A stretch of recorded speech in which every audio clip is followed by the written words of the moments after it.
Olá, turma. Vamos dar continuidade à nossa aula sobre a Mesopotâmia, né? O crescente fértil, que foi a região onde floresceram as primeiras civilizações. Na aula passada estudamos um pouquinho de cada civilização dessa e hoje vamos dar continuidade estudando um pouco sobre a economia nesse período. A Mesopotâmia ela esteve sob o domínio de povos diferentes, né? Nós estudamos sobre os assírios, sobre os caldeus. Então, é, esses povos eles tinham características econômicas e sociais parecidas, mesmo sendo povos diferentes, a sua economia e as suas características sociais elas eram bem semelhantes. Então, por ser uma região, né, que dependia aí dos rios que nós estudamos, que eram os rios Tigre e Eufrates, né? Esses rios, eles eram dependentes por quê? A economia ela era baseada na agricultura, né? A economia agrícola, já que era uma região que ficava entre esses rios Tigres e Eufrates, esse rio tornava-se a fertilidade das terras, né? Com isso, nós estudamos que houveram grandes avanços, né, com esses povos. Uma grande produtividade foi gerada com a construção de diques, de barragens, de canais de irrigação, o que foi aperfeiçoando o plantio e fez com que pudesse ter aí uma grande produtividade através disso. E aí surge também esse fator, né, faz surgir um acúmulo de excedente de produção, já que agora é possível, né, ter uma maior quantidade aí de plantio. Então, esse excesso, né, de produção faz gerar uma economia comercial. E como era essa economia comercial, né? Esse excesso, esse excedente, ele vai servir para realizar trocas de bens com outros povos e vai dar início aí a essa comercialização. E aí, com esse grande desenvolvimento econômico, se cria um sistema bancário. E qual a necessidade da criação desse sistema bancário, né? Ele chegava a determinar até empréstimos com juros, que era feito por meio de um sistema contábil, que eles utilizavam as barras de metal para identificar essas taxas, esses juros que eram cobrados.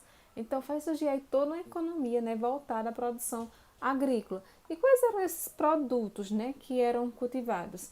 Nós temos o trigo, o gergelim, a cevada, o linho, e também tínhamos a criação de animais, que eram os carneiros, os bois e patos, que era utilizado tanto a carne e o leite, né, deles para o consumo e essa grande geração de criação desses animais também, que servia como um meio de comercialização.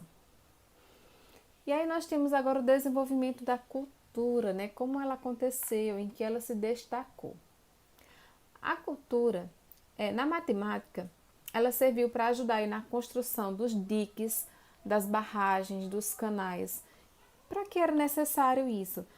Para estabelecer um controle aí sobre as cheias e as vazantes dos rios Tigres e Eufrates e eles não sofrerem, né, durante esses períodos. Então, isso só foi possível graças ao desenvolvimento de técnicas utilizando a matemática. Outro destaque desse período foi na álgebra e a divisão do círculo em 360 graus. Na literatura, ele está ligado diretamente à mitologia e a sua principal obra aí nós temos, que foi a Epopeia de Gilgamesh. Temos a arquitetura e a astronomia. Na arquitetura, ela está muito relacionada com a religião, tá?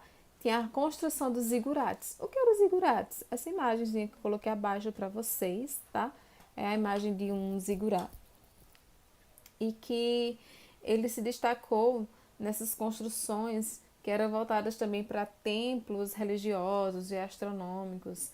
E o objetivo deles era sempre aproximar os humanos das divindades, tá? Dentro desses zigurates existiam os hospitais, bibliotecas, celeiros e observatórios astronômicos. Eles eram bem construídos e tinham essas características todas internas, né, dentro dele. Astronomia. Na astronomia houve um desenvolvimento da ciência, né, para estudar os astros. Eles desenvolveram o calendário lunar, que serve para contar o tempo cronológico, né, e criaram o astrolábio de argila, né, de barro, que ajudou na distinção dos astros e das estrelas. Por fim, nós temos a religião. A religião. Eles eram politeístas, acreditavam assim em vários deuses, né, que estavam sempre representados em figuras masculinas e femininas, de acordo com o objetivo do culto. Esses deuses eles eram considerados imortais, estavam sempre associados aos fenômenos da natureza, tá? E cabia aos sacerdotes, homens e mulheres, organizarem esses templos e os cultos a esses deuses. Então, essa é a conclusão da nossa aula. Agora vamos praticar a atividade da página 85. Bons estudos!